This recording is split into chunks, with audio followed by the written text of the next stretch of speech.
Hello friends, good morning to all. இன்றைக்கி வந்து டே 5.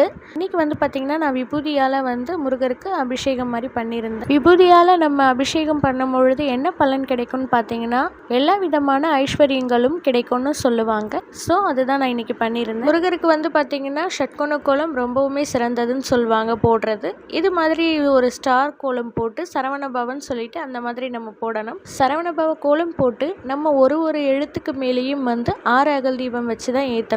நிறைய பேர் வந்து முருகருக்கு என்னால் விளக்கு மட்டும்தான் ஏற்ற முடியுது, அவர் முன்னாடி அமர்ந்து பாடல்கள்லாம் வந்து அவருக்கு என்னால் பாட முடியல அப்படின்றவங்க கவலைப்பட வேண்டாம். முருகருடைய இந்த 6 எழுத்து மந்திரத்தை சரவணபவன் சொல்லிட்டு உங்களுடைய மனதுக்குள்ளேயே வந்து நீங்கள் சொல்லிக்கிட்டே ட்ராவல் பண்ணலாம். அப்படி ஒரு சக்தி வாய்ந்த மந்திரம் தான் இது. ஸோ தாராளமாக இதை நம்ம சொல்லலாம். இன்றைக்கி வந்து பார்த்திங்கன்னா நான் நெய்வேத்தியமாக வந்து ஸ்வீட்டில் பண்ண ரெசிபி இதுதான் நான் இன்றைக்கி முருகருக்கு நெய்வேத்தியமாக படைச்சிருந்தேன். டே 5 பூஜை சூப்பராக கம்ப்ளீட் ஆகிடுச்சு. வெற்றிவேல் முருகனுக்கு